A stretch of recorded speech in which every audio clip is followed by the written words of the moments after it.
Warning: if you are against the consumptive use and the ethical harvest of fur-bearing animals, please leave this channel now. This is no place for pansies, sissies, or crybabies. Hey trappers, Dale Billingsley here, Billingsley Brand Lures. So guys, what I'm going to show you today is how to make these little number 1 long springs into number 11s.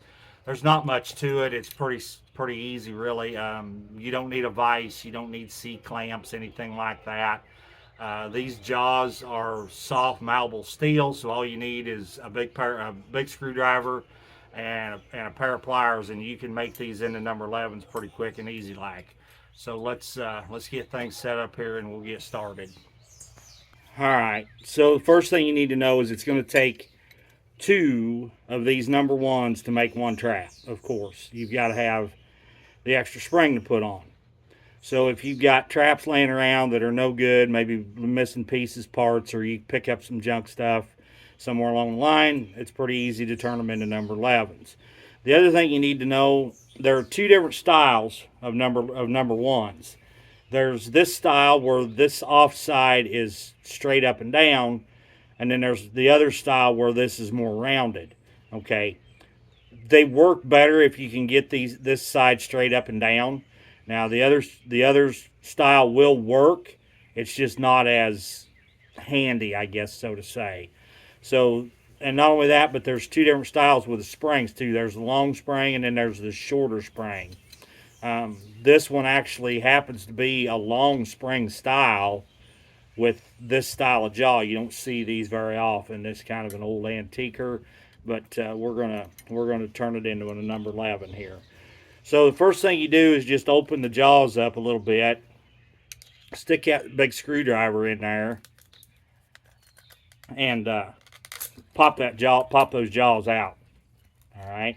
And make sure when you lay them down exactly the way they come out of the trap. Otherwise, you're going to make an offset jaw. Then to get the other side out, what I do a lot of times, I just take my pliers, turn the trap here. You can do this all on your knee, guys. It's not hard. Take and just kind of push it down and pry a little bit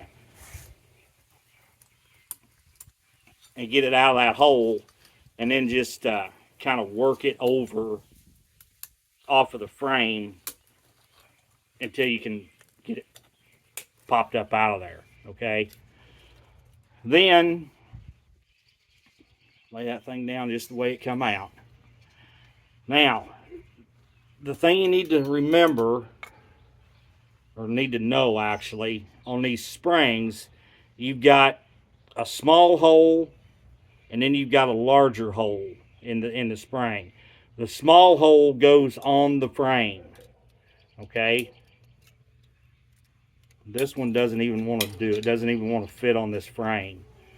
Maybe I've got it backwards here. No, this trap's just not going to work that way. But anyway, you kind of get the idea. Sorry guys, I wasn't banking on that not working. I'm sure I got another one around here though.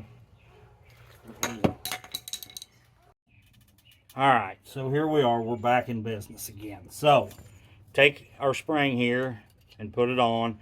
And I find it easier, for me anyway, to put the dog jaw back in first.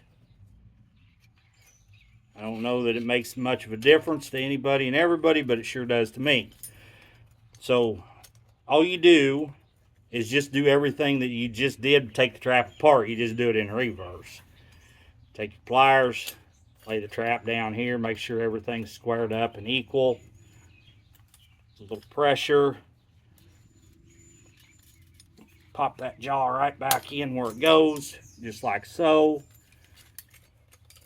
And then the way I do it, and it's a little bit dangerous, but it's not that bad either, you just can't be scared, is to go ahead and just set that trap with one jaw, just like so. Take your other jaw, whatever we did with it here. Oh, there it is. And we make sure we put it back in the way that it come out. Slide one side in. Sometimes you've got to do a little tweaking on those springs to get that jaw to lay back down where it should. And then what I do is just go ahead and pull up on the pan with my other hand. So that way there's no danger of that trap going off. Take your pliers. Get a hold of that jaw again. Push it. A little pressure on it. I'm being weak apparently. Gosh darn it, just a whisker more. There we go. And there we have it, guys. There's our new number 11. It's just that it's not hard. I made it more work than what it should have been, but that's all there is to it. And then you can add your new J-hook, new chain, swivels, and all that. And you're back in business and got a trap that's functionable again and will sure enough hold every coon that comes along.